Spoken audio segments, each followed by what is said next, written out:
friends, welcome to my channel. Today's violin lesson will be on the Bach Bourree in G major, found in Suzuki Book 3, piece number 7.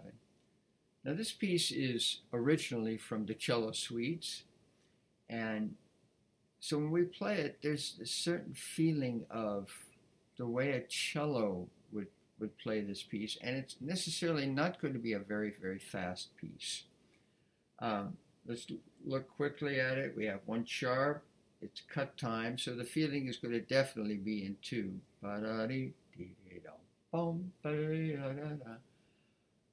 It's marked allegro, whatever. It's just a very comfortable tempo.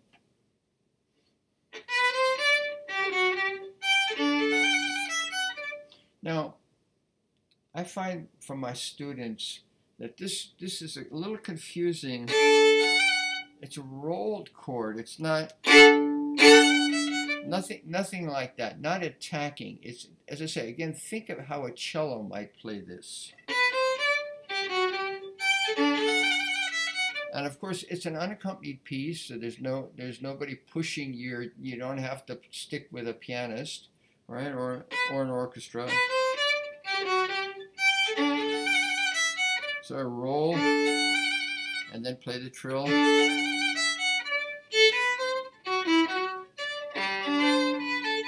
Again, no trill there, but the roll.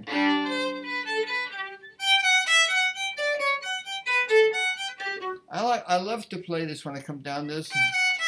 Put a little effort. Maybe a little extra voice leading. It's very, very nice there.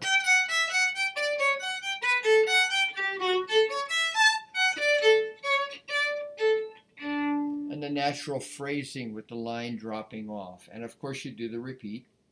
And then in the second section we start having a few technical issues in the left hand.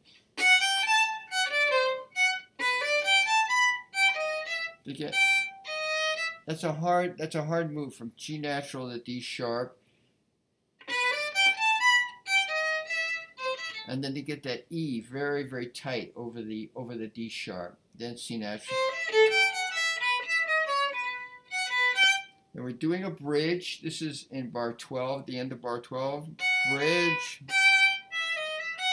And now I definitely recommend 4, 3, 4. Keep it on one string. Put your bridge back down.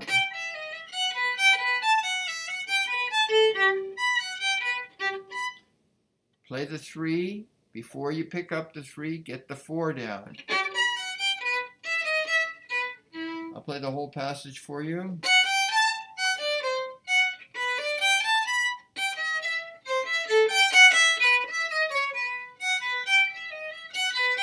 Yeah, I pick up the bridge very lightly just to make it a little easier on my hand to get the E, D sharp, E. It's not going very far. It's just a little relaxation.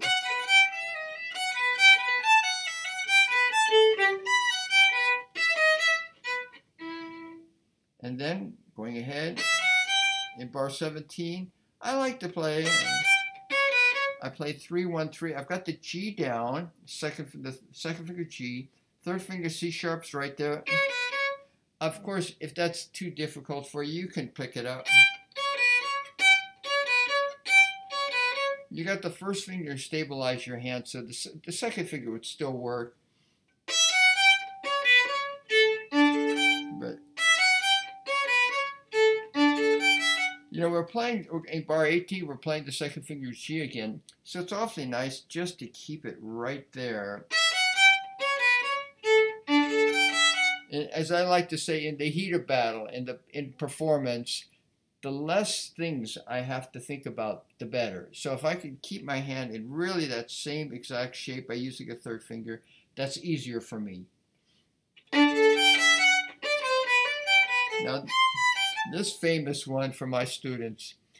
It's easy if you got a good extension of the fourth finger to play. You just extend up a half step and you got to C and then you come back. I've had students that fingers are so short that I suggest you go ahead, shift a second. So you could do that. The difficulty there is to make sure the first finger is in tune when you come back. And then you shift back to first position in the subsequent bar, bar 20. If possible, do it with the extension. Much easier that way. And then we've got, do a fourth finger in bar 21.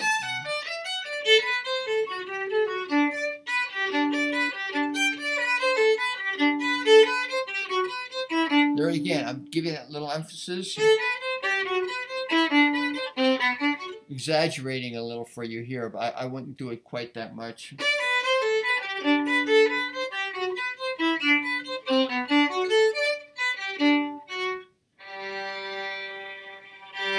All right, so that's the first section. Very lovely opening that Bach wrote. Now we go from G major to the second section, G minor. Wow. You notice the key signature change from one sharp to two flats with the key G minor. And the mood is different.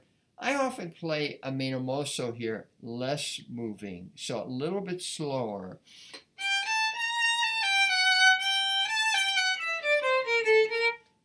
In the music, they're a little variable here with E flats, E naturals. I like the E natural. The E flat doesn't seem right there.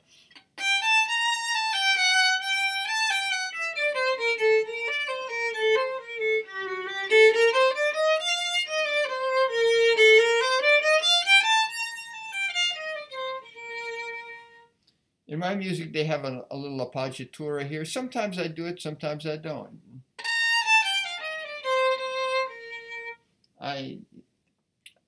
It's my favorite not to do it, but sometimes I do.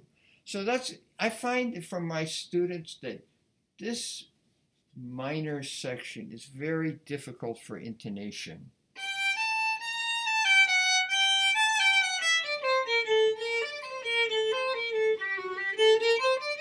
It lies very low. All the flats are inflected low versus the sharps that are inflected higher.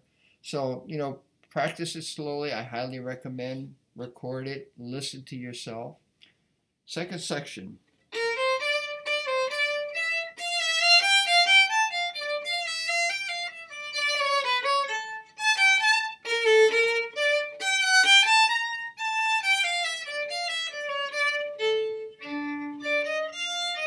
You know, I can't play something like this without visualizing Mislav Rostropovich or Yo-Yo Ma. The way, as they're playing cello, that's the way they would play. They would kind of throw it off like just a very light thing for them. And, you know, we can sort of imitate that because the music just seems to cry out for it.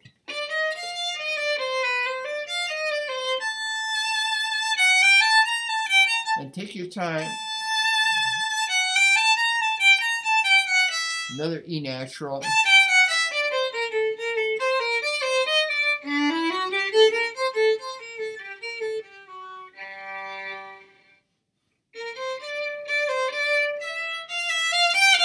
This is just really a wonderful piece. All the cello suites, we're lucky enough to have them transcribed for violin, and I've recorded all six. Matter of fact, I did it twice, and I just really loved playing them. The first three are not that difficult, so if you can get hold of the music, I highly recommend. The last three are quite difficult, but the first three are not, and this would be one of the easier ones, so you could really enjoy playing this wonderful music that Bach wrote. And of course, as your level gets higher, then you can think about playing the partitas and sonatas for violin, which are extremely difficult. Not for the weak of heart, those. At any rate, I think that, you know, make sure you do the da capo of the Bourree. And whenever you do da capo, you don't do the repeats unless you want to. I guess if you want to, you can. So anyhow.